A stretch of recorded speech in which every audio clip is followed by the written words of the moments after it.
I had a pillow put over my face and I couldn't breathe. Unfortunately, hit the wall and blew apart my C3, C4, C5 vertebrae. I was born crippled.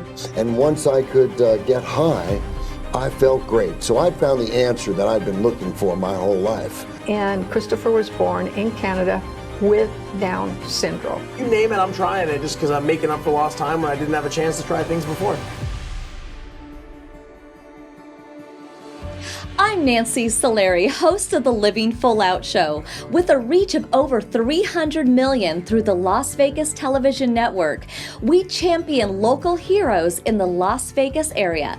Connor Fields, in 2016, the first American to win Olympic gold in BMX.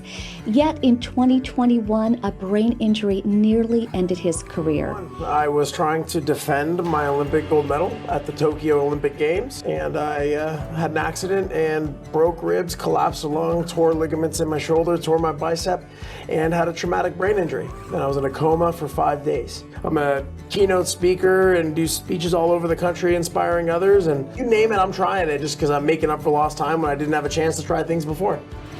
David Marlin is the CEO of Vegas Stronger, making a great difference to so many. But when I think about as a little boy watching his dad sell drugs, then to go on and have his own addiction, yet finding his way to pay for rehab himself.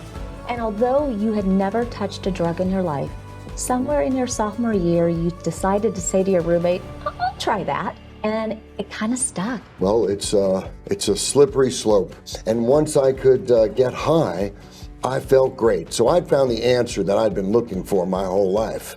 And I've had a second life since rehab, clean, sober, with a purpose. You wanted others to feel what you now felt, this lightness, and you created rehab facilities of your own. I built Solutions Recovery, which became a 400-bed treatment center here in Las Vegas. But I was helping so many people get their lives back. It's the first time in my life that I was truly rich.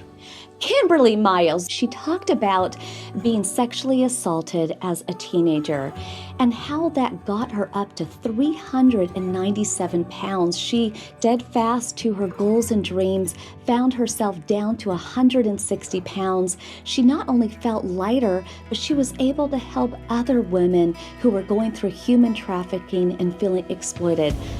You had your first wheelchair at 5. I mean, you were in braces. You had to be carried a lot. You had a lot of broken bones and pains. What was that all about? I was born crippled. I had a different ability is what I say now. It was an opportunity to elevate my other faculties. And one of your heroes early on was your mom. I know you even lost her at age 10. She had taken her life. And your dad ended up leaving, left you basically abandoned, and you had to couch surf around. I lost my hearing. I was beaten so badly that both of my ears were affected today. And then I realized where was I going, and it was up to me because the hospital allowed me to escape the intense torture and abuse. Linda Perez, she is the CEO of the Shade Tree, helping women and children and even pets that are in crisis. But when you hear her story of domestic violence, almost losing her own life, she is making a big difference to many in Las Vegas. And you had different partners that abused you in different ways. My breaking point, my absolute rock bottom was one night, and by this time, I had been punched, kicked, spit, hair pulled, all the things. This one night, I had a pillow put over my face, and I couldn't breathe. It was in those few seconds that I really thought I was going to lose my life. And that's when I knew I had to leave. Linda Smith truly is a fundraising trailblazer, having served as Vice President of Opportunity Village in Las Vegas. When her son Christopher was born with Down syndrome, she dedicated her life to being a disability advocate.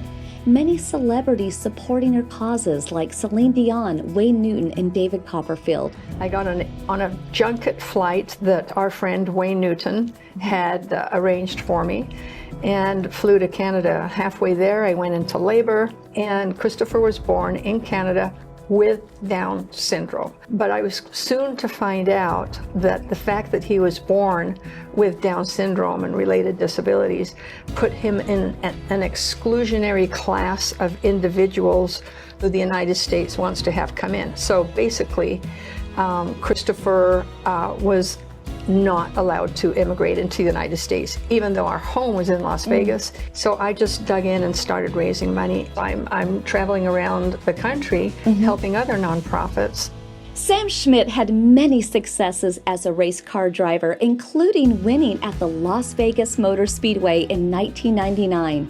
However, tragically in 2000, his car hit a wall, causing him to become a quadriplegic. But today, he's back in the driver's seat, going up to 200 miles per hour. Unfortunately, hit the wall and blew apart my C3, C4, C5 vertebrae. And I was on a ventilator and not really given an optimistic outlook.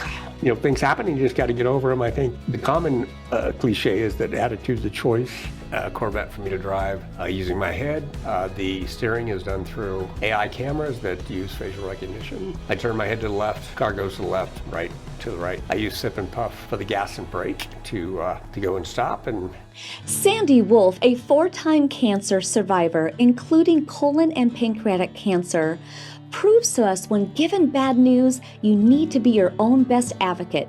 I had cancer of the bile duct that had spread to my liver and my pancreas. And I found out I had uterine cancer. And the colonoscopy revealed that I had colon cancer. 3 times is not the charm. So 6 months after my colon cancer, I decided to go get a CAT scan just to make sure that all the cancer was gone. And during that CAT scan, it was revealed that I had pancreatic cancer.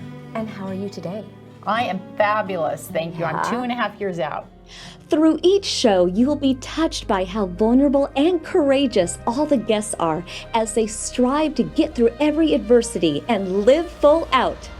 Linda, what does living full out mean to you? The living full out to me means being able to turn my pain into the purpose. Being able to use my voice. Everything that I've been through has prepared me for what I'm doing now.